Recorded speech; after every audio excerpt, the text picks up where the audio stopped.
Hello and welcome to episode 6 of the Tea Fit My Motivation podcast. In this episode, we speak with Quentin Lalo Guy, or QLT, as he's known in the business for obvious reasons. He is a Samoan international rugby player and an absolute legend for Sheffield Eagles. He's also gone on to play for Toronto Fullback, Halifax, Castleford Tigers, again another spell at Halifax, Newcastle Thunder, and he is currently residing at Keighley Cougars. I had a really good chat with Quentin, who's an old friend of mine from playing at Sheffield times. I used to actually stay with him over in Sheffield when I was travelling home from Manchester, so it was good to just reminisce and catch up on some of the good times that we had over there. It was just really good to get in deep with his about his background and about where he came from, where his family's from, and why he started to play rugby in the first place, and why he decided to travel out of Australia, where he was playing for South Logan Magpies, the Queensland's Cup, to try his hand in playing in the UK, and then obviously moving on from there in his business accolades that he's and his business ventures as a coach and as a property developer of late.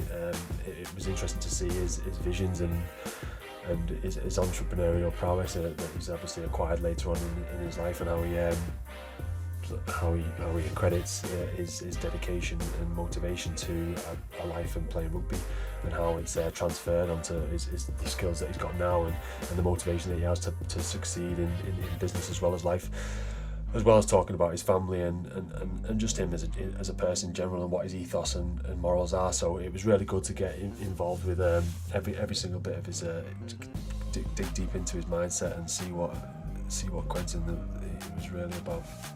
So, without further ado, here's episode 6 of me talking to Quentin Lalo Guy. So I was going to go into loads of questions, but I don't really need to, because we're just going to catch up anyway, because there's loads I need to talk to you about anyway, because it's been 2 years since I left rugby at Toronto and all the stuff that happened there. So I want to touch on first, what kind of was your views on all that happened to Toronto kind of thing? What, as in, while I was there and... While you were there, and then, this recent, because I spoke to Dicko, obviously, last about when he was there when it all, obviously started unfolding. Were you there at the time at the same point and was... No, I left, I think I left the same year you left. Did you leave? And, yeah. So I left...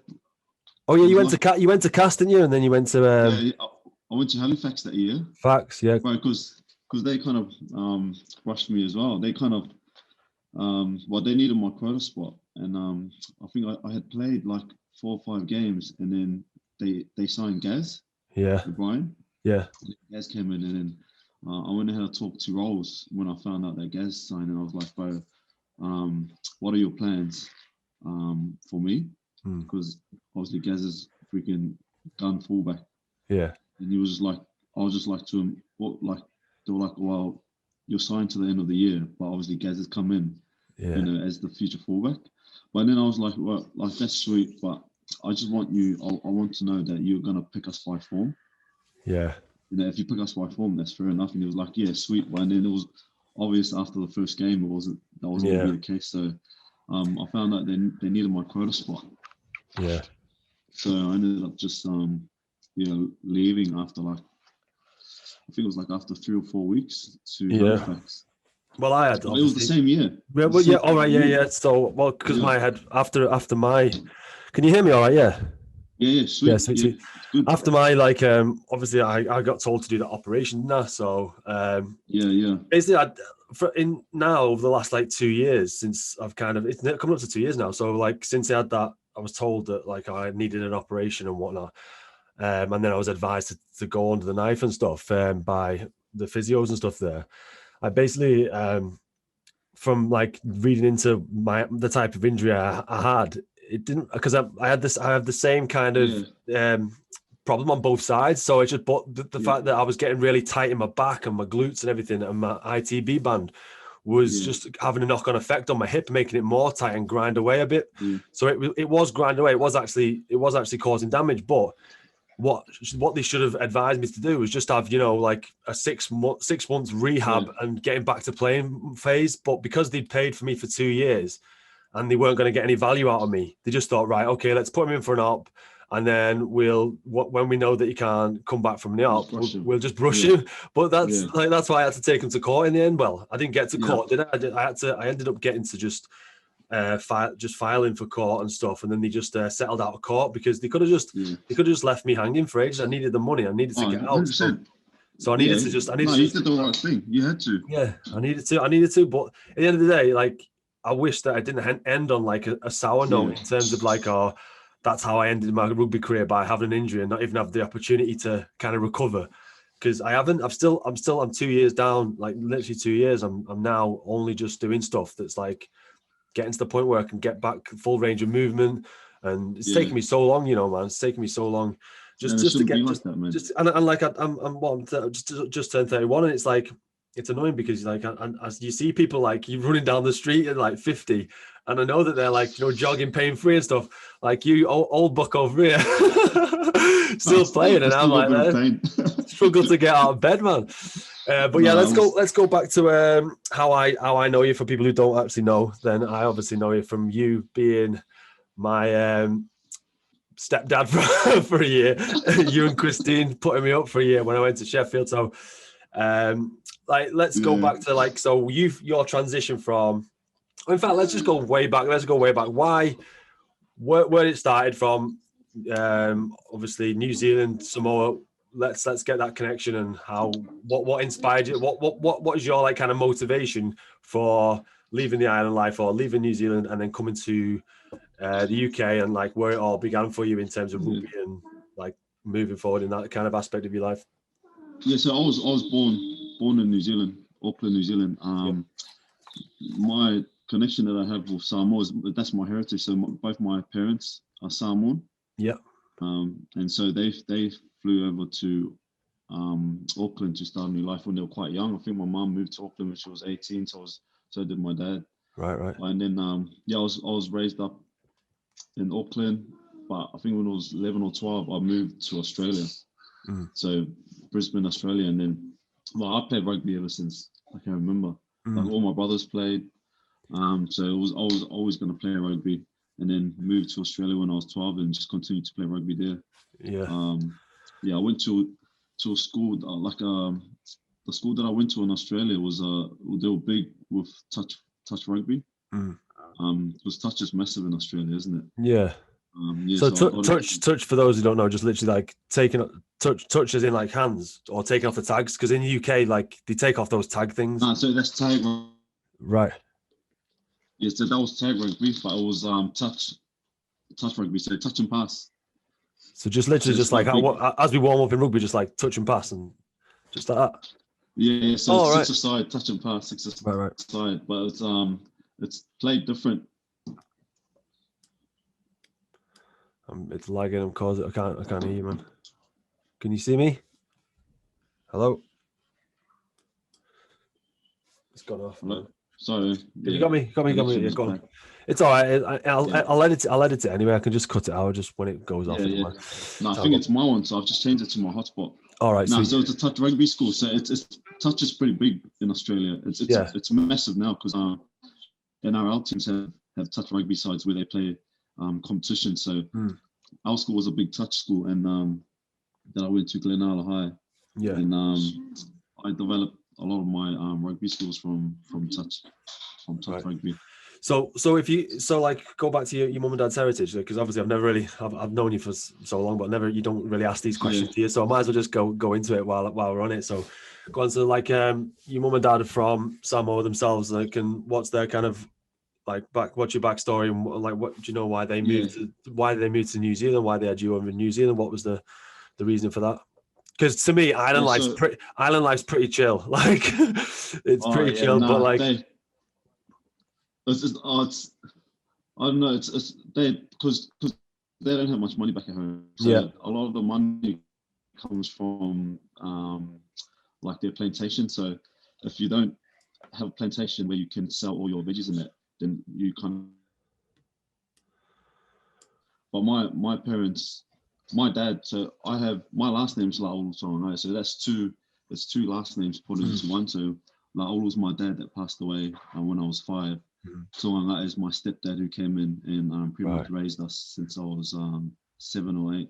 So that's why I kind of have both last names. All right. In the 1 year. So, but my real dad, he moved to, I guess they both moved to New Zealand for a better life, I think. Yeah. Because back in the islands where they don't have much money over there. Yeah. But it's like, but it's when you try and, if you look at it this way though, like when you're trying to like, it's because like once westernized society comes into like an island situation, then people like have seen like the kind of capitalist culture. That's when people want to like have money to live and like give the kids other things. Whereas like if you go back generations, island life's just like it's what hunter gatherers. That's what we're meant to do anyway. We're meant to just like chill and wake up on a beach and like get some food, then just sleep a bit more. That's what we're meant to do, really.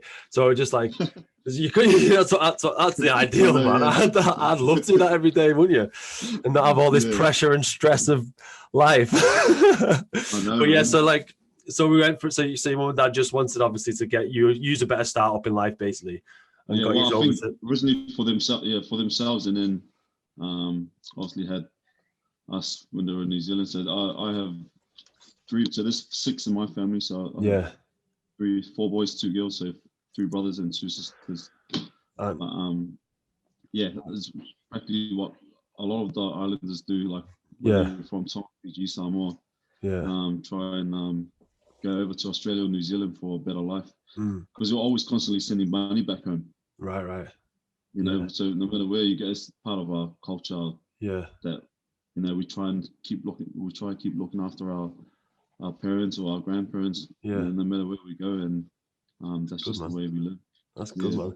I noticed when I moved in with you. Well, when I was like staying at yours. That's when Missy was staying with us. Yeah. Well, I stayed at yours like once a night, and then I ended up just out all night the other night, which is wasn't great. I was revising, mate. I was studying. What are you on about? No. You're studying hard, but then party hard, eh? Study hard, party hard, play hard.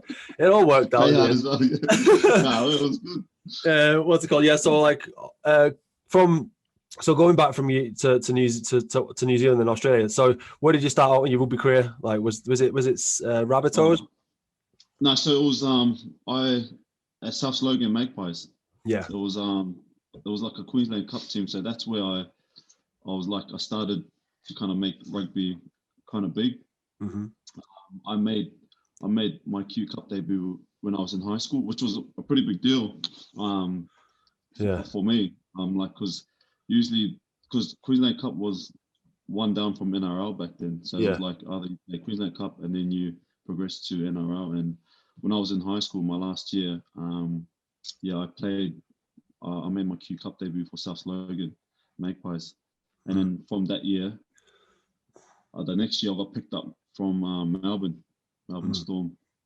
The following year out of high school, which was good. It was good. But I started off at North Devils, their feeder club. So I signed a Melbourne contract, but I was playing for North Devils, and then you kind of try and get picked to train with the top team, and try and get picked to go over to Melbourne. So it's kind of like similar to like playing reserves over here, and then like you're trying to when we playing reserve for Saints, I was playing reserve for Saints, and you're obviously trying to get noticed for the first team, and then you get like a little bit of a go. So it's similar kind of thing, but like they have like a feeder club instead of a reserves. That kind of thing. So like so how did you, like, so obviously you ended up moving to England to pursue rugby. How did you take, like, obviously not being picked for Melbourne at the time? Like how did you how did you deal with that in your head mentally? No, because I was quite young. Like I started playing for North, and I played like 5 or 6 games. And I was playing quite well, and then I got the phone call from it wasn't Craig Bellamy. It was I think the development officer the recruitment officer for Melbourne, saying, "Oh, they've got a few injuries. I want you to move to Melbourne." It was me and a guy named Fullback. So they were like, "Oh, I want you to move to Melbourne." But when I got the phone call, I was a bit wary. I was like, I didn't really want to go. Like I just had my boy Phoenix. Yeah. He was only like a few months old, and I was like, I don't know if I want to go. How old were you when you had Phoenix then? I was 18. 18. All right, young. Yeah. Young, yeah. So I was quite young, and I was like, oh, I don't know if I want to go, but Christine convinced me to go. Yeah. And I ended up going. So the way it worked was, I'd stay in Melbourne for a week, and if I didn't make the first grade team, or the players that didn't make the team, will fly back to Brisbane for the weekend and play for North Devils. And then after the game, you fly back to Melbourne. Yeah. So I did that for like for a few weeks. Yeah. And then I couldn't handle it. Yeah, that's long. Like, is it like, even with me, like, that's why, for one, I wanted to move back from when I was at Sheffield for that year when I was living with you, because I was like getting up at 5 a.m. to go to university to miss the traffic. Then I was like I was at uni for like till 3 o'clock. Then I was trying to drive to Sheffield to miss the traffic. Then I was going to yours and then staying over, then probably staying like partying and then driving back. So I was like absolutely knackered. So like that's why more than anything I was like trying to get back to somewhere down here, because it's just so hard, and obviously having to get a flight and be away from people, it is just difficult. So like going from there, so you did that for a few weeks, then you decided to just look elsewhere. How old are you? So you're 8. So let's put the timeline. Like 18. I was 18. So I was 18. So I did that for 4 weeks, and then I had a meeting with Craig Bellamy. That was his first year there. Yeah. And I had a meeting with Craig Bellamy, and I was like, but I can't do this anymore. I was like, I'm really homesick. I need to stay home. Yeah. Like when I come to training, I don't want to train. I just want to be at home with my boy. Yeah. And like looking back, like I was just going to training, and then you see like the likes of like Cameron Smith, Billy Slater, and that staying after training doing like extras and that. Well, I would just go training and go home. Yeah. Training and go home. But then like the one thing I regret is not taking advantage of, like these guys are like you look at Billy Slater and Cameron Smith, greatest players who ever played rugby, like not learning from that. I think that's the one regret I don't have, is like not trying to take advantage from all these players who 100%. Like the greatest players ever.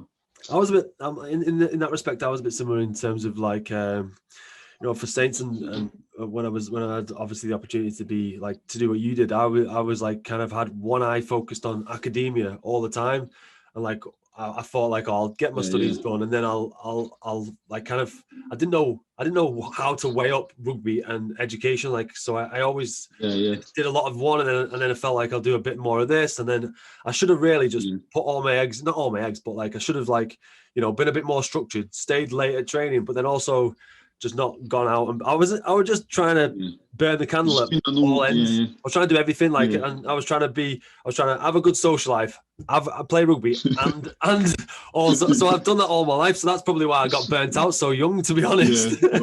Well, Phoenix is in the same position. Like Phoenix, he wants to play rugby union. So I'm constantly having to talk to him about having the right balance with his schoolwork and that. Schoolwork and training. Yeah. But then say because he's with Leicester Academy now, and say if he does break into the first team, it's good that he's got that foundation with his education, where he can go back once he establishes himself in rugby union. But the good thing is like rugby union. You said he's at Leicester, isn't he? Yeah, Leicester. Yeah. The good thing about rugby union is that they've got a lot more a wiser head on the shoulders of like most people who are like. Like a lot of the teams want you to get a degree. A lot of the teams will support you. Like whereas in rugby league, and especially in my experience, I had to like fight to get I had to fight the faculty at uni to get extra time for like exams or to like get a little bit of consideration, because I was having to travel so many miles and I wasn't there all the time, blah blah blah. And then also I had to speak to Tubbs all the time, or I had to speak to Lee. I had to speak to Rolls all the time to say, look, I can't like be at training on time today, or I can't be at this on time because of XYZ. So but I think Phil be all right, because there's a lot of people there have already been through that. There's people that are like doctors who play like who've done a doctorate degree. Do you know what I mean? So I think he's in the right hands. He's definitely right to do the rugby union route in terms of the 100%, mate, 100%. Yeah, man. Like you can tell, like they're messing with education. So they've, like, especially before COVID hit, they were going to take, because a lot of them are doing A levels. Yeah. So they already planned out that they're going to have all of January off so they can concentrate on their education, right, and then start training again. So that it's a good setup over there, which I'm happy he's there. He's helped them loads. Yeah, and so did I'm just going. We're going back off piece, but did you go with Fee? Were you like so you got him? You started him off rugby league training, like just to get his skill up, and now he's obviously got all the base level of skill, and he's just like, how's he doing in union? No, he's doing really good. It's been 2 years where he's played rugby union full time. I've always wanted him to play rugby league growing up, and then turn him into a rugby union player. Well, that's what you said to me when I was staying at yours. You always said, "Nah, he'll do like 5, 6, 7 years rugby league, and then I'll get him to do both, and then I'll switch him." So you've stuck to your word. You've stuck to it. But I knew the hard thing was for him to enjoy rugby union. Obviously, he enjoys rugby union, but he's a league boy. Like he loves rugby league. Yeah, but that was always going to be the hard thing, was to make him love rugby union as well. And now he loves it. Like what position does he play? Fullback, right? Yeah, so it's not too dissimilar in terms of like, it's still, you're just on the edges. You don't need to get into that much rucks and mauls and stuff. Or do you? You don't have to. You can still. You don't. Yeah, he's just got to have a kicking game. Yeah. Yeah, he needs to like kick the ball back. Well, he's been taught from you. He must have a great kicking game. He's gun kicker. No, but it's weird because he's been training with us at Keighley. Yeah. I've taken him to Keighley training just so he can learn a bit more at Keighley. Yeah. Because with Leicester they only train on a Saturday, so I'm like, okay, come train with us. So you can do more with your fullback and that. So we did a 13 versus the rest, and I got hurt like early. So I was playing the 13. I got hurt early, and I came off, and I was like, Fee was on the wing for the other team. Yeah. So I was like, Fee, come jump in fullback for the first 13. So he played fullback. And after, like, we did 2 20-minute session and 2 20-minute halves. And after the session, he was like, "Oh man, it's so hard compared to rugby union." Did he? Because he was like telling, in defense where you stay flat and you tell them where to go, and then you have to hop back, go back, the kick, and you carry the ball, and then you always like that last man on the sweep play to try and create the extra man. And he was just constantly running, and he was like, "Man, Union's got it." Yeah, but different. Obviously, it's a different game. When you're younger as well, though, you want to impress all the time. I think this mic's too high. You want to impress. Oh shit! Sorry, the mic's too high. Yeah, you want to impress all the time, and then you end up like you're overthinking too many things. So like he'll be like, because when I was at Saints, I was chucked in at fullback a few times. Then you're like, shit, I've never. Yeah, we played you. Remember? Oh yeah. I was like, what was I? I was like, I didn't have a clue what I was doing. I was just like, what the hell's going on here? I was like, just play fullback, Tom. You'll be all right. I was like, never played there before, but it sounded. Then all these things going on. You're like, right, trying to tell your defense to get back on it, which edge and stuff. God, it was mad. That was a tough game. Yeah. Well, at Union, you don't have to count numbers, in defense. Yeah. So that's a big thing. If you get your numbers wrong at the back for rugby league, so in rugby union. He was saying that's a big thing that he doesn't have to worry about, is counting numbers. All he needs to do is tell players to go to one side when he can see an overlap. Yeah. But he doesn't have to count numbers. Like, you don't have to have a 4, 4 in a certain position. But really, you can overthink it a bit too much, because if your defenders should have a good idea of what's going on. It's only the odd person who's like a forward. It's usually a forward who just comes back going, "What are we doing? What are we doing?" Like, hasn't got a clue. It's like, mate, you should just look yourself. Like, just look yourself, and then you don't have to worry about it. You do your job, I'll do mine. Making my job harder, eh? Yeah, like they always just go, "Oh, where are we going? Oh, fucking hell, you didn't tell me where to go," and then you just get blamed in video like a knob. Oh, fucking hell. Nice. All right, so let's jump back to we're in you're 18, you're not liking. But then obviously the regret of missing the staying back, and I think let me just touch back on that. I think that's like one big thing for me, is that I regret similar kind of thing, really, just not taking those opportunities to like hang around and learn from those greats like Sean Long, Matt Gidley, Kevin Cunningham, like all these people like staying after, and then you just like I was getting off to go and do some studies or go out or whatever to try and just catch up with certain stuff. So having that balance is like, I think it's having a forward thinking mindset of like, this is not just for now. This is obviously going to be 5 years down the line. This is going to pay off, instead of thinking what we're here for, like, you know, being quite narrow-minded and thinking, oh God, I want to just get home to my kid, or I want to just get home to like to do this. So I think now you've lived through that, and I've lived that. I think for like Fee, and like when Atlas is old enough to play rugby or play footy, then I'll definitely be able to advise him. I think that's why one of my big things about what I'm doing is I want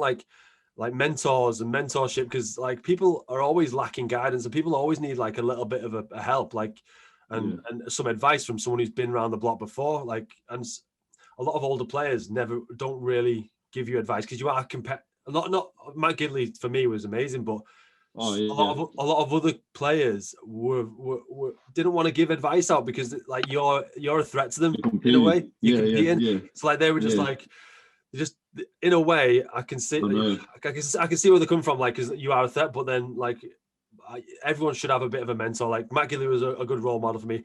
I mean, you were a good role model for me when I stayed at yours, because like when one thing that stuck in my head, even when I left for it, was a couple of times you said, back yourself, Uce."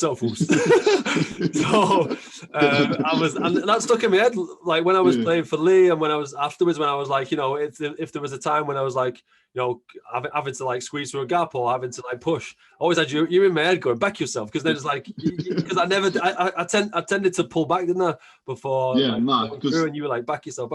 So like, just because you're a gun though, like, because I could like, that's what I say to Fee, like, because you know your ability, and sometimes you kind of go into your shell, and that's why I met with you a few times, like.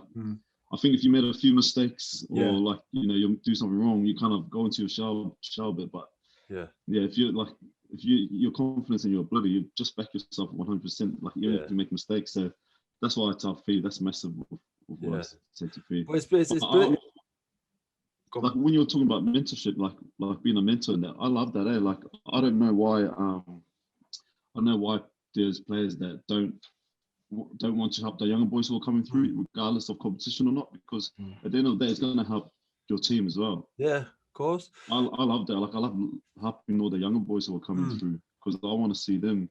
You know, you want to see them. You want to see them grow into something that they like, to unleash their like potential that they've got. Like, one of my biggest Achilles heel was the fact that I didn't have the confidence, because I like went from Saints and then being a bit feeling like rejected, and then like having to work my way back up. I just felt like any time I was knocked, it hit me harder, because I didn't have that kind of stronger mindset to be like, you know what, fuck it. But it took me to like until I was at Lee, when I was obviously we're winning, and like you're getting pats on the back all the time, to then break out of that. But I think because of the way I was like always kind of an underdog coming through the ranks at Saints and stuff, any little like mental knock was quite hard for me to take, I think. But then like people like, that's why I want to kind of get these, like, I do want to set up something where like there is kind of a mentorship scheme in terms of not just sport, but further side of sport. Like, you know, if you want to like learn different languages and stuff like that, like, or how to handle your money better for future, basically, to like for players and people outside of rugby, but like non-professional sports as well, like Olympic people who are just having to like you know, pay their way through certain stuff because they don't get funding. It'd be good to just have like a community of people who are able to just like, you know, share knowledge and experience, really, because like there's no, unless you're willing to pay so much money, you're not going to get that kind of attention. So that's one of the things that I want to try and develop with this, and like these podcasts. Like, I want to just share like your knowledge and like my knowledge to people who might listen to it, who might be able to like take something from it and like go, oh yeah, look, Q's he's gone from 18 having a kid and still, you know, forging a path for himself. Like, someone might like resonate with that and be able to like then, you know, inspire them. So then going back, go on. No, I was saying, like, the biggest thing that I've learned through rugby is like how much you got to work for what your goals are. So like I knew like, looking back when I wasn't playing well, I knew like it was hard to kind of pinpoint why, but looking back, is the answer so easy, is because I wasn't willing to work hard enough to, you know, to strengthen my weaknesses in that. And like that goes the same outside of rugby as well. Like, if you really want something, like, you have to put in the hard work. Like, you need to work hard to try and achieve that, and then you're gonna come up, like, there's gonna be setbacks, with anything that you do. And I think it's how much you kind of push through those setbacks. And But it's like that's what I'm going through with business, the business side of things, and with rugby as well. It's just what you learn through your career. Are you like a first generation kind of rugby player in terms of you the first one in the family to make it or to do well? Yeah.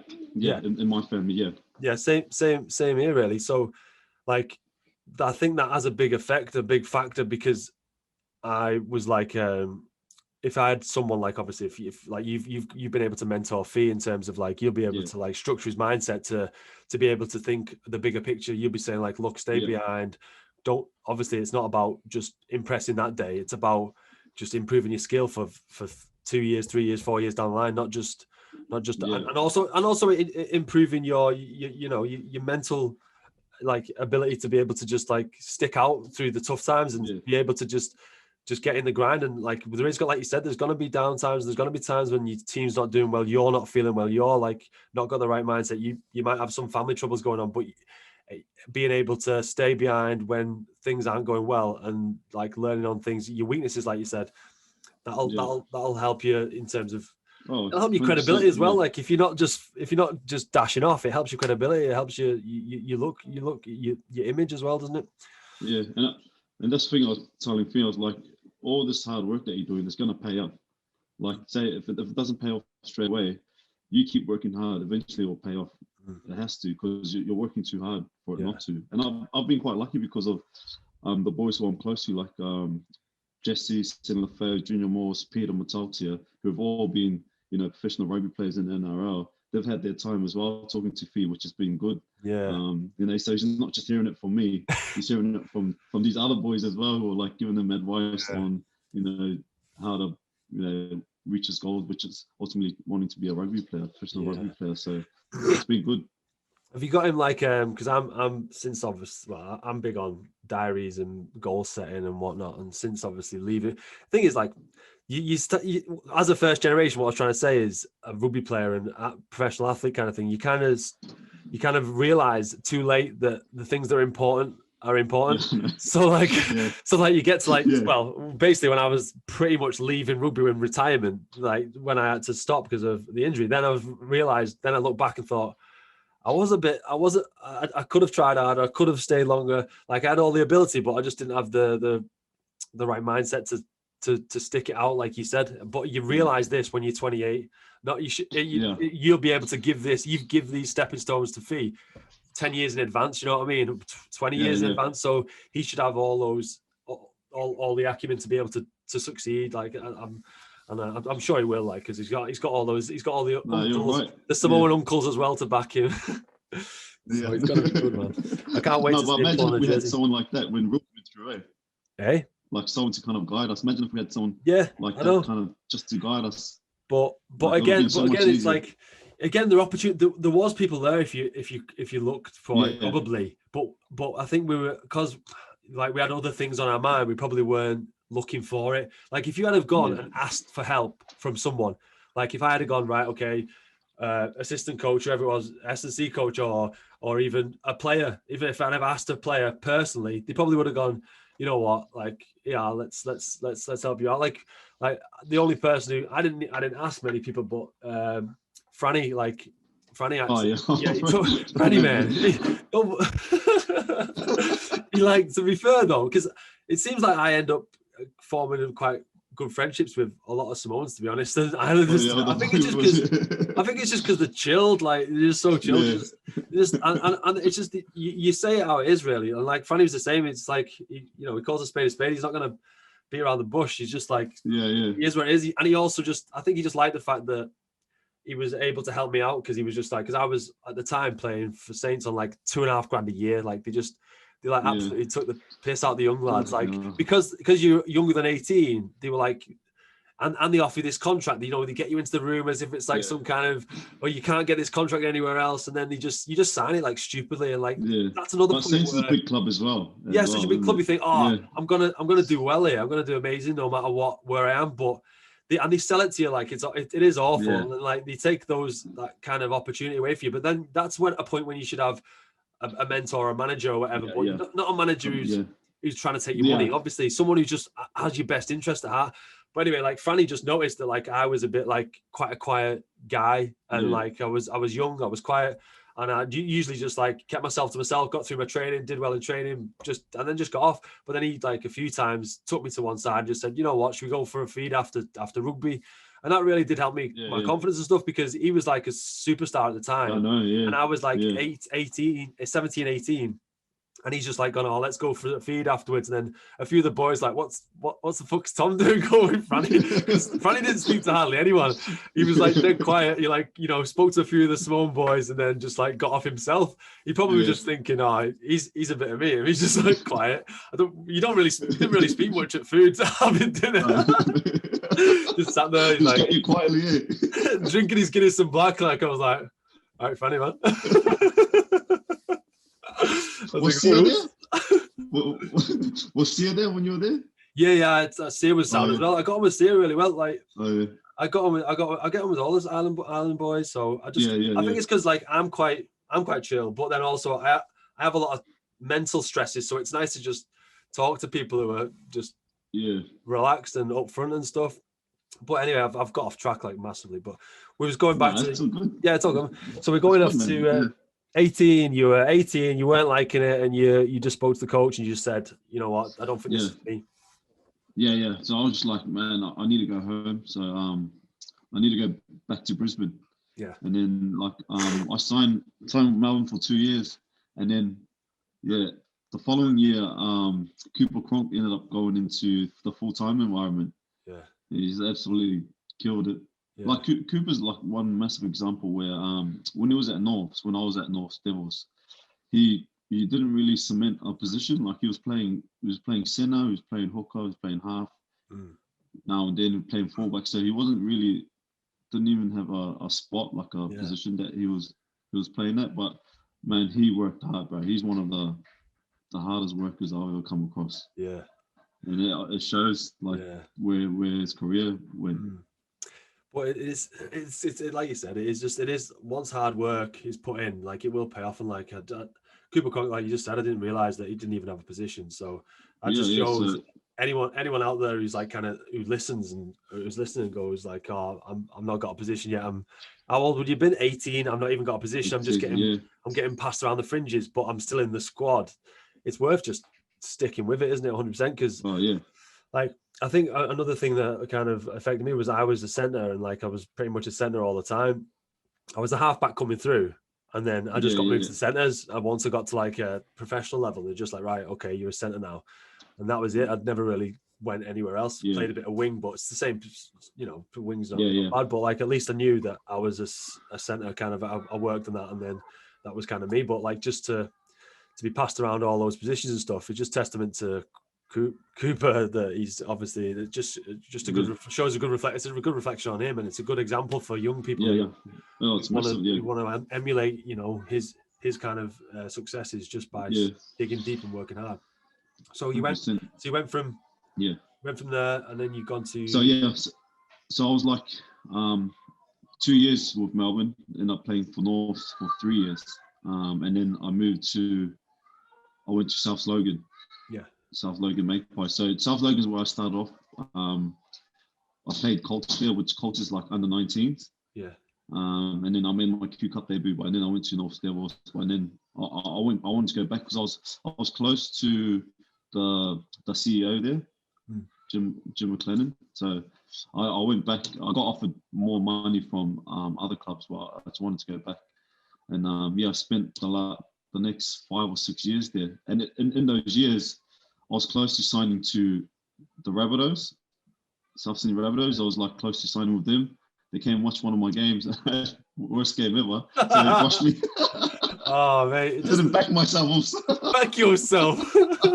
It's just the way, innit? It's just the way. Yeah, so I was close to signing with them.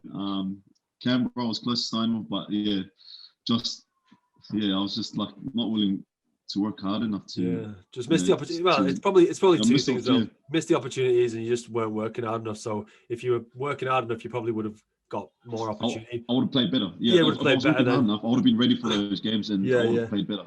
Did you So know they it's were just coming? come down to Did you know they were coming to Yeah, watch yeah. it? I knew That's they what it were was. at the game, It's all in here, mate. The mind games. It's all in the mind. It was, mate. It's all in the head. It wasn't anything to do with. What wasn't anything to do with the ability. It's like me, fucking lost it. So you went from there to. So then what was that? What brought you to Sheffield? Yeah, so our assistant coach at Souths, he's a English guy, and he knew Tubby quite well. All right. Yeah, and he was just like, "Oh, would you mind going over to England and play rugby?" I was like, well, "I'll be keen to go," but I needed to play. Like, I wasn't able to come over until I played. Like, you either had to play NRL, like 70% of that season NRL, or you have to play international. Yeah. So I contacted them in 2008, and then I wasn't able to come over until I played for Samoa. Luckily, I played for Samoa 2010. Yeah. 2 games for Samoa 2010. So that's when I was able to come over. Right. So and what was the experience like playing for Samoa? Oh, I think that's like, because I've won premiership for South Slogan Q Cup. Yeah. So I won a title there, which was pretty awesome, and I've won 2 for Sheffield. Yeah. But I think playing for Samoa has to be up there as one of like the highlights of my career, because that was like a dream. Yeah. Growing up, and I was the only one that didn't have any NRL experience or Super League experience. So I went into the change rooms and like see all these players like who I idolized. Franny was one of them. Yeah, it was. David Salamona, Ali Lautiri. You see all these guys who I idolized, and I was like starstruck there. And I was like, got in there, sat down, and they made me feel comfortable pretty much straight away. But so I played against the Kiwis and played against Tonga, and I'd say those two have to be like the highlight of my career. Yeah. Yeah, it's like when I was speaking to Liam, and he said like playing in all cups and stuff, it just like seems obviously I won with Sheffield and won with Lee, and like obviously it's a minfield. You don't think it was any better, but then he said it's just that little bit extra of something, because there's like that little bit of passion behind the badge or whatever it is. Yeah.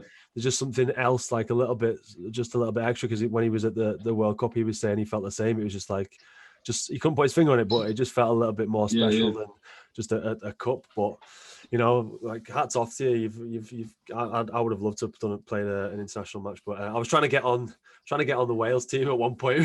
Just trying to say that my great nan. I was like, my great nan's dog was like trying to get on, but I'm definitely English, but I have to be. So I was like, it's my great nan's Welsh, so. It was people were like, oh no, you're not Welsh enough. But so you went from and then you moved over to Sheffield, and like you got over and Tubbs was. So how was the transition from getting your family from there? How was that transition getting over to the UK? It was tough because I signed for 2 years, and we were like, we'll just go over for 2 years and kind of experience UK. Yeah. It was a big move, because we come from, like, my wife, she comes from a big family, and I come from a big family as well, and we're all massive family orientated. So to kind of leave everyone was already going to be a big deal. And we're like, we'll just go for 2 years and then we'll come back home. In 10 years, we're still here. 10 years still here. 10 years still here. So we knew it was going to be tough. It was just me, my wife, and Fee. Yeah. And what made it, like, Tubbs was awesome. Like, Tubbs and his family, Dawn, they were awesome for us. Tim Bergen. Yeah. He was like, man, if it wasn't for him as well, I think we would have really struggled. But he only lived down the road from us, and he was constantly coming to pick us up in his car. Yeah. Like, he was like helping us with our shopping. He was always asking if we were all right. So he was messing when we came over, because it was tough, man. Like, just a total culture change, like lifestyle. And how cold it was as well. Like, wow. You're used to it now. We're gonna go home. We're definitely gonna go home. And obviously David Salamona, he always went out of his way to kind of like make us feel comfortable. He was always telling us to go over. He would pick us up, because we didn't have a car. He would come pick us up to go over, and so Yeah, So David would drive over from Warrington. Was he staying? Was he staying? But he was staying in Wakefield. He'll drive to Warrington, come back to Wakefield, but then he'll come and pick us up. Oh, what a to legend! Go over to his house. So yeah, man. So that made it like easier for us. Yeah. With the transition. So, and then obviously after a year, we're like, oh, Sheffield were like, oh, do you want to re-sign again? Yeah. And I was happy at the club, but I think it was after the second year I was close to signing for Warrington. Yeah, Warrington right. Wolves. Yeah, so I was going to sign for them after my second year. So how old are you? How old are you now? So you like? I was 26 when I came over. Right, 26. So what did you do in the time from Queensland Cup? It's like from 18, 19, 20 or till you moved over. So you didn't play any first grade. You just kind of just playing Q Cup, just playing Queensland Cup. Yeah, right. Okay. So that's just like, but that's just similar to playing reserves and sorry, not reserves. It's similar to playing thingy over here now, and it's Championship 1. Championship, yeah. So it's part time, so it's not full time. So I was working and training. Yeah. So then you did that for. So you did that for 6 years, then you came over here. So you're 26, 27. Yeah. So then did I was it your first year that I came over? Second? It was second. Was it? Must have been like your third year. I think it was your third year. Yeah, that was just my third year. So because the first year I came over, we made the grand final, got pushed from third. Second year we made the grand final, played further game and we beat them. Yeah. And then the third year, that's when we won a game. That's when you came over. Against Batley, won it. Against Batley, yeah. Third year. So yeah, that was my third year. Yeah. So then at Sheffield, because I played 6 years at Sheffield.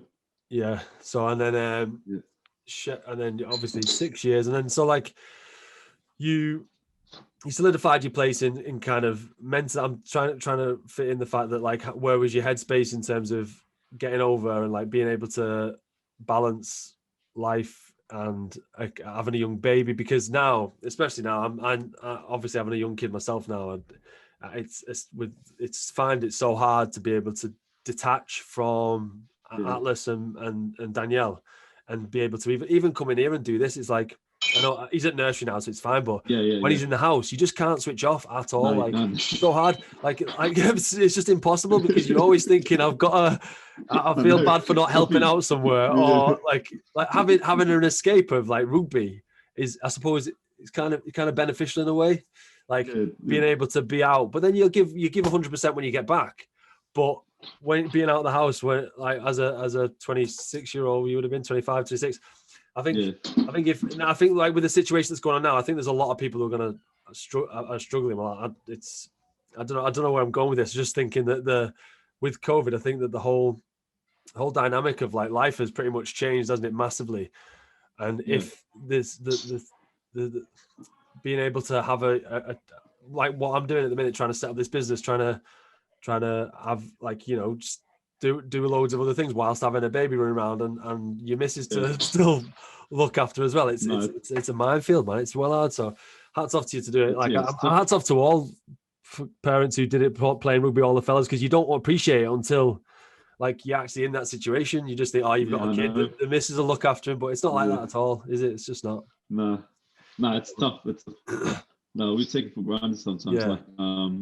Like especially the rugby boys who go to training, their partners are just at home doing all the housework and that. Yeah. Once you do it yourself, then you know how hard it is, and then to appreciate them. That's tough, man. It's tough, man. So you went to Sheffield. What was you after I left? You didn't win any more cups then, did you? No. So after you left, you and Chile. I think that fourth year was a bad year for us, but then.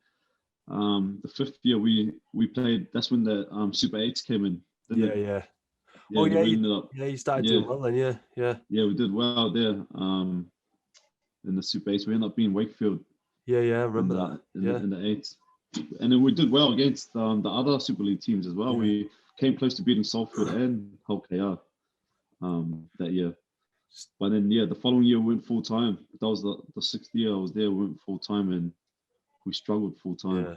It always seems like that with Tubbs though. Like when because like Tubbs always seems to get the most out of you in the big games, but like in little games we always like just scrape the win, or like just got by, didn't we? But then in the big games, we'd seem to like proper step up. Like he seemed to get, so it's a bit like that where in the middle eights, he's got like a little bit extra out of all yous, and like you all stepped up. But I know he was good like that, wasn't he, Tubbs? He was really good at like getting. No, it was good. Good coach. And the thing is, I think the group that we had as well coming through all those years, especially when we were successful, were pretty tight. It was like, I think that helped loads. Yeah, that helps massively on the field. Yeah.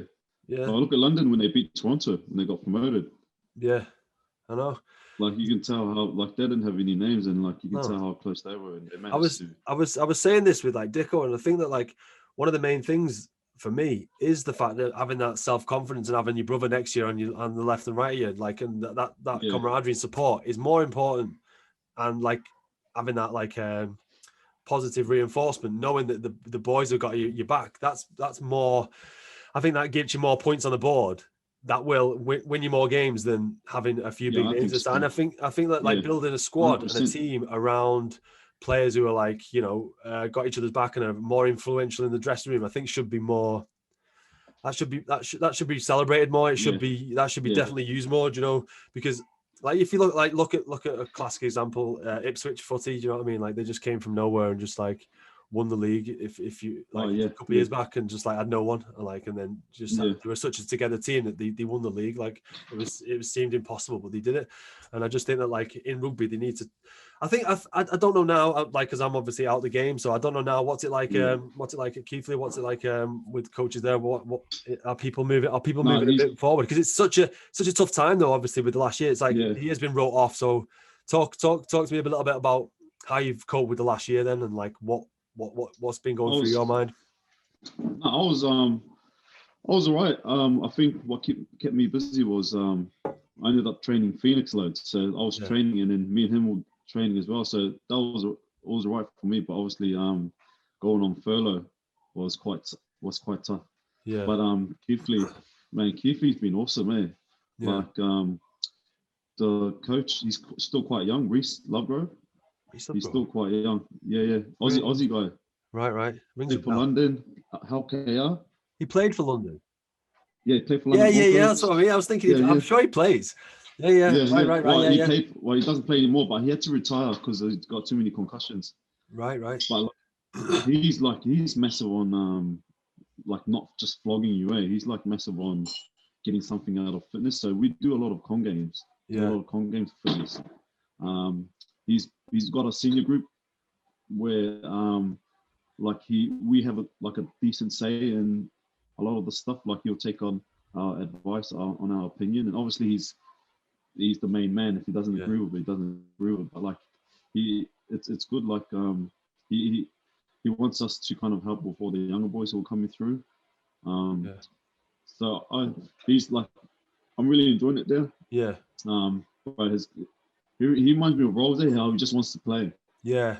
Rolls just wants to play. Yeah. He proper wanted to play. He just wants to play. He was gutted he couldn't just keep running on share. Because I actually was at Lee the first time round when I was on loan from Saints when I was like, I don't know, 18 or something like that. I actually played with Rolls when Rolls was assistant coach. Yeah. So Rolls, it's mad. Rolls was assistant coach at Lee, but he used to play. And then so he played hooker a few times, and like it was funny. It's like just, and then like literally a year later or a year and a half later, he's like coaching. So like, I feel it makes you feel old when you used to play with the coach. Like, but yeah, he always wanted. But I think the big thing. He always wanted what? He always wanted to just play no matter what, didn't he? Like even when he was training, he's always wanted to just like be there all the time. Yeah. No, I think the big thing with coaching is the balance with. Because Rolls had a good footy head on him, I think, him and Finney, but I think he lacked his player management a bit, eh? He what? Like I think that's the big. He lacked player management. Yeah.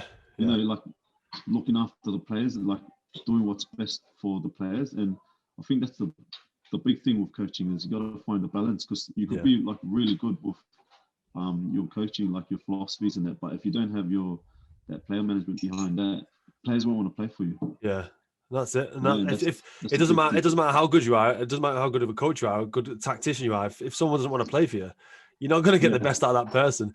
Like there's loads of times when you wanted to get a direct answer out of him, and he'd never give you a direct answer, probably because he had loads of pressure from above him and whatnot. But you never got a direct answer out of him, which is kind of frustrating at times. Like you just wanted to get a direct answer, and like obviously, I think the pressure of the people around him and above him kind of got the better of him. But like you said, being able. But that lead squad that you said, when we went into Super 8, I remember because the year before you just killed it with like no names pretty much. You just absolutely killed it, and then you went on to kill it again. But it was when you started buying all these big name players that was it. All started to struggle. Mate, that was it, because like we all knew what kind of deal we were on. We all knew that we were like we weren't getting paid massive. We weren't going to be like, there was no superstars really. Like it was just like we're all kind of been together for 2 years, and we'd all just come from different clubs, and we were all like pretty young squad, like from 24, 22, 23, 24 to like 27, 28 at the oldest. And Bob was the oldest there. He was about 41 28, or something, 28, 29. He was the oldest. Listen, boy, he was literally the oldest player, 29. So like everyone was going away, like giving him shit because he's 29. But the thing was, like, once he started to sign, even it wasn't even the fact that we made the signings. Before we made the signings, it was like we heard the sniffs in the press and we hadn't heard about it. Like we weren't told about it. That was the problem. Like we thought that we were such a close knit in terms of from above to below, which we were. Like we thought we were, and then we weren't kind of. This isn't just me saying this. This is what like a general consensus from the boys was that there wasn't any communication to say, all right, lads, we're going to be looking for new signings to strengthen to go to Super League. Didn't even say that. Do you know what I mean? It was just, oh, Gazok signing. Oh, someone else signing. Oh, Mickey signing. And then it was just like, oh, what? Like, and then you're forced to trade. You've just been together for 2 years with no other players, and then you've got 4 brand new players, big name players from like ex Super League and stuff.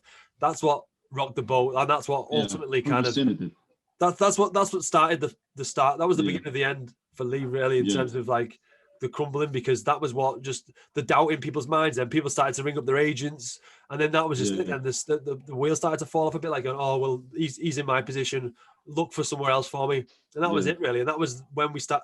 That was, I think, the Super 8s when you did quite well and we came last. Because just like everyone's head fell off, like they're going. Obviously, we thought that we were going to be like, you were favourites to get promoted, weren't you? Yeah, we hadn't lost in 2 years. We hadn't lost a game in 2 years. And then the first game we lost was when we signed players. The first game we lost, we went down to London away. I know it's a long journey, coach ride and whatnot, but it doesn't make a difference. It shouldn't make a difference. We hadn't lost in 2 years, and that was our first loss of 2 years.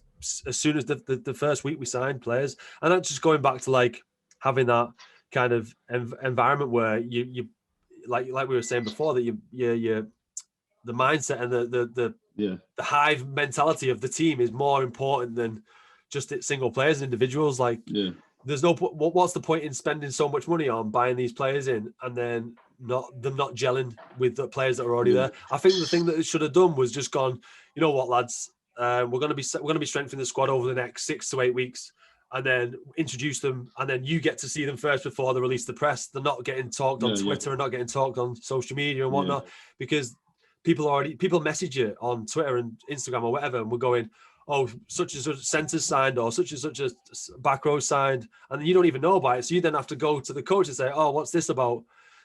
Like my position. It unsettles the team massively. But like having this as an experience now, like going forward, is like myself trying to get, obviously I'm doing like S&C and coaching and whatnot myself, like going forward, I'll have this you have it in your mind to like be able to judge different characters and be able to like see the group dynamic a lot more, and be able to judge and affect those situations when you see them. So like talking about your coaching and your businesses aside, like give me a bit more information on that. What kind of, where did that come from, and how did obviously it's Tryline, is it Tryline Properties? Tryline Property, yeah. Right, so Tryline Property was so I've got 2 businesses. I've got Tryline Property and the Complete Rugby Project. So Tryline Property, Jesse Sene-Lefao, who plays for Castleford, he was like he came up to me and he was like, because I'd already was already thinking about something to do Yeah. to try and for after footy and that, because I know that I don't have long to play. But he came up to me like, started talking to me about property, and I was like, I'm keen to learn more about it. And so after that talk, we booked a crash course. Have you heard of Samuel Leeds? Yeah. Yeah. So we booked one of his crash courses. Right. He's like a big property guru. Yeah. And booked one of his crash courses, and it was like a 2-day crash course. And it's like he goes through like the different strategies that you have in property. And then I was like, we were like, okay, with all the strategies that we've heard of, let's pick service accommodation, because we thought it was like the least amount that you have to invest with a lot of profit from it. But we didn't know how hard it was going to be, because it's pretty, like, knowing what we know now, like after a year and a bit, like it's pretty hard. But so that's the first business I have. So what time? What's let's break it down a little bit more. What sector of the hospitality. The housing industry is that kind of in? What is it again? Like, so it's like hospitality. Hospitality. It's okay. like it's similar to it's bed and breakfast, but they it's like a self-service houses. So it's all fully furnished. So it's rent to rent. So we don't own any of the houses. So we rent. So we agree a rental with the landlord. Yeah. And so we pay the landlord rent, and then we put it on Airbnb, Booking.com. Right. But it's like it's not a normal AST where tenants can move in. It's like we're taking it on as a management company. Yeah. And then we manage property, and then we try and get contractors or corporate clients to stay at our houses. But we started off with 2, one in Sheffield, one in Ponty. But the Sheffield one, we had to get rid of the Sheffield one because of lockdown. But now we have 7. We have 7 houses. Nice, man. Yeah, in Ponty. So so 5 in Pontefract, 1 in Wigan, and 1 in Manchester. Nice. And how did it all? Like you say, like obviously, business is a bit like you get knocked. You'll invest some money, and then you'll not get anything back, and then you might get a really good week, and then you'll get nothing back. So like, how have you kind of dealt with those kind of challenges, especially during COVID? Just back ourselves in. Simple as that. But that's the Back thing. yourself. But the thing is like we had to, like, because we knew nothing about the strategy, like the property. But like we've put loads of hours in trying to learn. Like obviously we've met like loads of good people along the way who are willing to help us for free and it's been awesome, man. Like we get people driving to like Cass or Sheffield to meet up for coffee and just tell us about their experiences, because we got people helping us who have been in the game for like 5-10 years. But now we're at a point where we've learned as much as we can for free, and now we have to kind of pay a mentor to come in and kind of help us to go to the next level, which we have now. We've paid for someone to kind of help us kind of take us to the next level with property. And we're doing it right. We're at a good spot right now, especially with COVID and that happening. So what's the situation with the rental market in property in terms of COVID? Because obviously at the minute there's nothing. But are you entitled to some kind of? Are people still able to rent properties now? Yeah. So we're quite lucky because all the key workers, they still need, so all the contractors in that, they're still working. So all our houses are filled with contractors. Right. And we're in a position now, we got like 7 houses, and I've had to knock back contractors who wanted to stay in there for like 2 or 3 weeks because all our houses are full. Nice. So that's why we're being quite lucky as well, like with everything. So a timeline for this is, so this is a year and a half into the business, and so you're starting to see a little bit of forward traction. Yeah. So we've been able to pay ourselves for the last 4 months now. So, but a lot of the money we get just goes back into business. Yeah, so we of course. pay ourselves as minimal as possible. Yeah. Like as little as possible, and then most of the money just goes back into the business because we got 7 properties. So by the end of this year, we're targeting 25. Right. because we were looking to buy one. We were looking to buy a property, and then we were kind of thought, no, you know what? We'll keep on with the strategy that we're doing, because buying a property, you've got to give like 20%.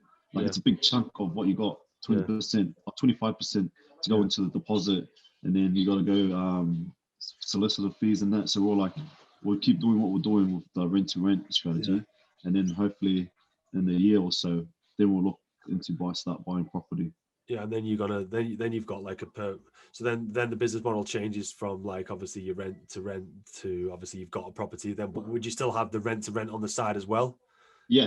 So we're looking into now going to the next level, going into the next phase is we're going to start up a management company now. So managing people's properties because a lot of people don't know about what we do. And then when we tell people about it, they're like, oh man, I should try it. And so we'll be the company that'll come in and manage it. So we'll take all the photos, furnish your house, and then we put it on the market, and then we manage it for you. So we're going to start that up now. We're going to start a management company up now where we manage properties, and then that'll be the next phase of of our business. Yeah, it sounds really interesting. It sounds really good. Like in terms of like, I know myself having to put time and effort into what I did with my business, and then having the rug pulled underneath me. It's like, that's hard to take, but like obviously just for people who kind of have started a business or are starting a business because of COVID and trying to change the kind of path and whatnot, it doesn't happen overnight. It's not going to be easy. No. It's hard work. It's late nights. It's so much work for zero reward in terms of obviously the way I see it is like I'm learning new skills all the time. I'm like for things that I'm doing. So like that's what my benefit is in terms of starting this new business. I'm learning loads of different new skills. So like I'm not seeing the benefits yet, which because I'm only like 5-6 months into this, you know what I mean? So I'm not seeing any rewards at all. But like the thing is, I think the main point is just to hear stories like yourself, like, you know, a year and a half down the line where then you can start to pay yourself and whatnot. That just like it gives me and obviously anyone else who's just starting back up hope for the future, because it is tough. It is tough. It's not easy. 100%. And like you look at my background, like me and Jesse's background, like we aren't the best with like our education. Like we went to school, like we both went to school just to play rugby. Like our parents didn't care about education and that. They just wanted us, they were just happy with us to go to school and play rugby. But like I think it's our rugby background that's kind of helped us with the business. Like, you know, that willing to work hard, or, you know, with the setbacks, you know, you get confronted with all these setbacks and willing to push through it. And like we started from scratch. So now we're kind of confident enough to kind of look at a house and go, all right, we'll put money in this house. And like, you know, kind of calculate the risk, put money in, and then kind of go from there. And like it's taken like loads of hard work and like, and he's a full-time rugby player. So he's got less time than you to kind of work into it. But so are you doing up the houses as well? So you're seeing a house that's kind of that can get a bit of work done to it as well, so you can up your rental price for that market. And then you're trying to like so some houses we need to do a bit of paintwork in that, but we fully furnish the houses ourselves. But there's like one of our other houses that needed a bit of, we've had it for like since we started, it needed a touch up, it needed some paintwork in there, so we did it. We did a paintwork, we did a paint job to it. We renovated a little bit to make it look better, and then that house is doing quite well now. But if we look at a house and we think it'll work, we might have to put a bit of money in to do it up a bit. But we know that once we do it up, that without risk, mate, without risk there's no reward, is there? So you've got to you've got to put the time, you've got to put the effort in, you've got to back yourself, like you said. And I think that obviously that's kind of you and who is it? Sorry, who's Jesse, you and Jesse. So Jesse Sene-Lefao, I saw a picture actually. I know. They love him in Cass. Is he doing well? Yeah. But then I got my rugby coaching in Sheffield. That's what I was trying to move on to. So you got so then you when I was actually at Sheffield, you and Missy were doing your coaching courses, weren't you? You were coaching. So we did like our certificate 2, I think, in coaching. And yeah. then from that, did you just start up were you just training fee and then you just thought, you know what, I might as well just set up? Yeah, well, in lockdown, I was just training fee, and I was like I was really enjoying it. And then I rang Jack, because Jack's got a coaching business. Yeah. So Jack Howieson, he's got a coaching business, and I was just ringing him with my idea. I was like, in Sheffield, like I know in England in rugby league that especially in Sheffield, there's no pathway. If you don't make scholarship and academy, then like the kids don't have access to coaching, like professional coaching.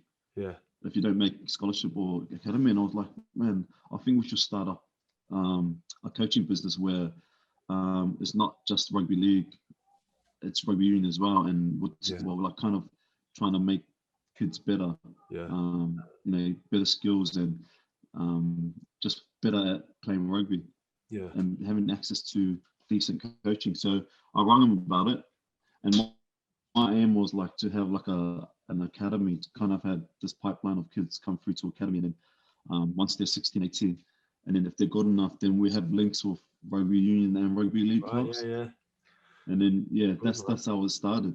And how many and people? He was like, "Oh, I was thinking about the same thing." Funny you said that, because I've been thinking about that for ages. Let's do it then. He was like, "Yeah, sweet." So, and how many people have you got like on your roster, kind of thing?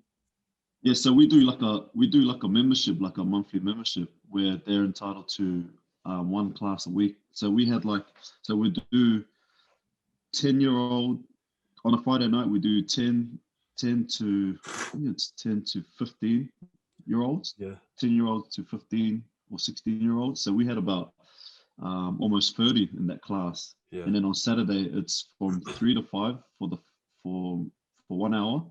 And then from 6-year-olds to 9-year-olds for the next hour. And we're getting like 25 for each of those classes. Yeah. And then we do a 1-to-1 session as well. So, and in terms of marketing wise, was it just like, because Jack already had it set up, you already had good connections, or you're just connections within rugby, you just like put the message out there and like you just got people interested in that way?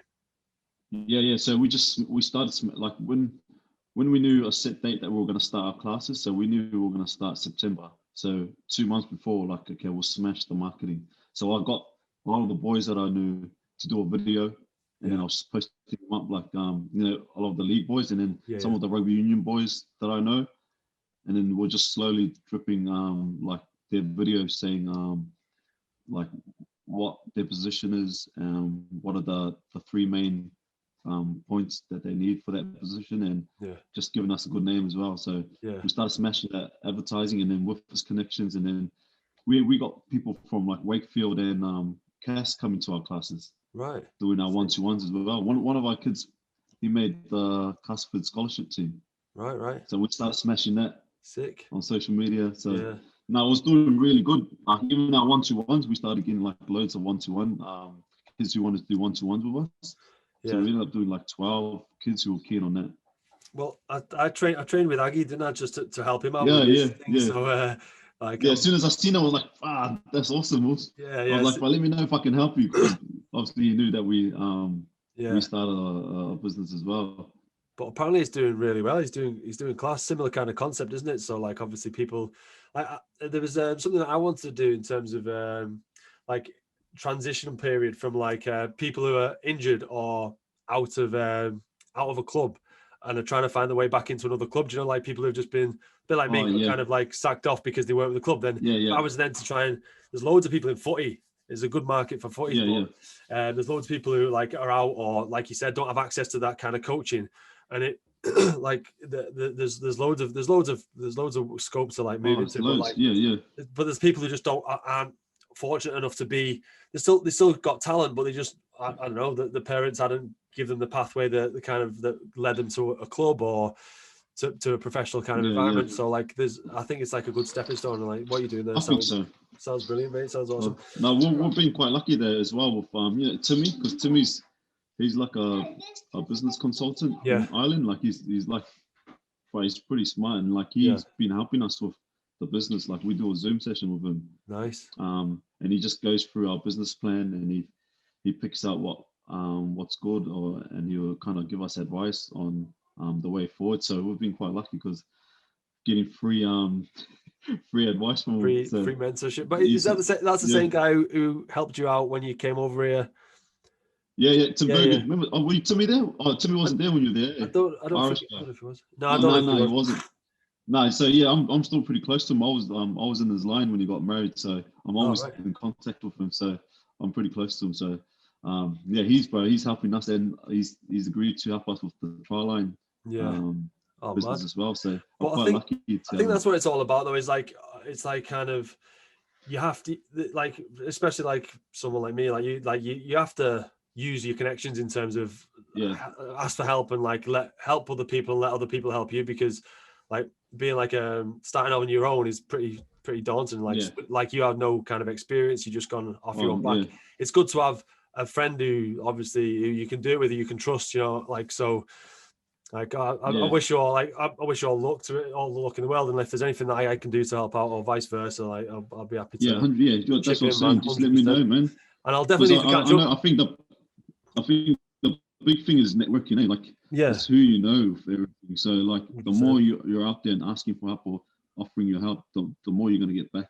So that's the one thing I've got to mention is like networking is massive. Yeah. Massive with anything that you do. So just to kind of like sign off in terms of if you go back to kind of, we've just literally just caught up and not really talked about the concept of the podcast, but it doesn't really matter. So like, that's good, it's all good. In terms of like fitness, mindset, motivation, like kind of what would I think we did cover it, to be honest, when we were talking about like, staying after training and whatnot, but in terms of life, not just rugby, in terms of athletic fitness, I'm talking in terms of fitness, mindset, motivation, in terms of life. Like how would you give a bit of advice to someone who is potentially, looking to find a pathway, maybe a bit lost and just, or is stuck in a bit of a rut? What would you kind of give an advice? Like you'd just be giving advice to Fee, you know what I mean? Yeah. So what would your nuggets of your golden nuggets be of advice kind of thing from QLT? Well, the one thing I asked Fee, the first thing I asked Fee is like, what do you want to do? What do you want to be when you grow up?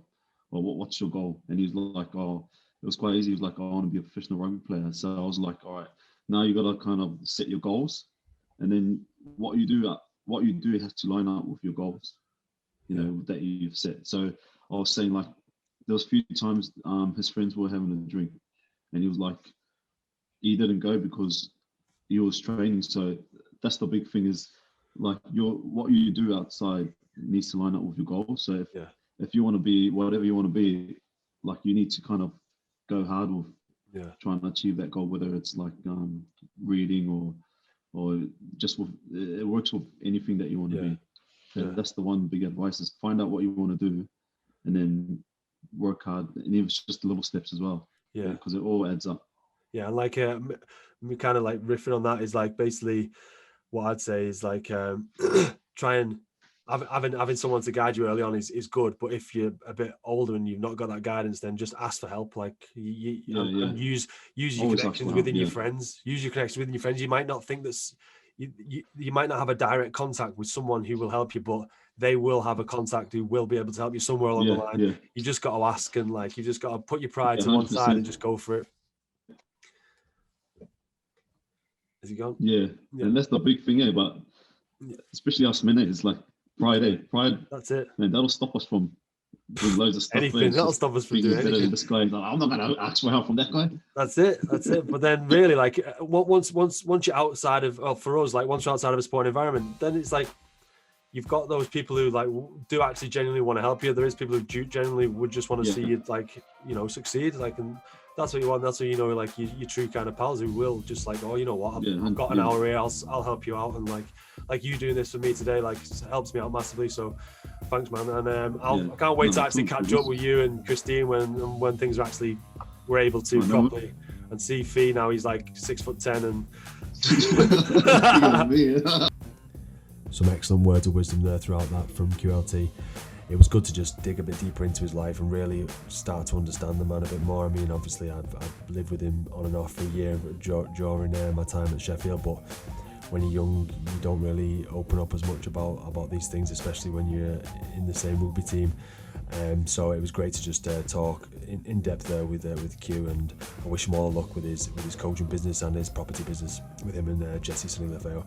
So moving on to next week, we have a good friend of mine. He lives in America at the minute, in Florida, and he is a movement expert, movement coach, and all round a nuanced thinker of the world. And I had an excellent catch up with this guy, Steve Lane. He used to play rugby with him at amateur, and now he's set up his own business as a coach. And like I said, he's moved over to Florida with his wife.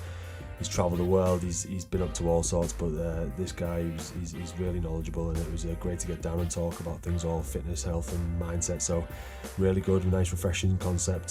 Some great, refreshing ideas that we spoke about. So it'd be really interesting for you to listen to that one. And please, if you can, just takes 2 minutes of time to give us a rating on Apple iTunes, and wherever you listen to your podcast. Just give us a comment if you got anything out of these episodes. It would really help me tweak and improve the process. So thank you very much for listening, and I'll see you again next week.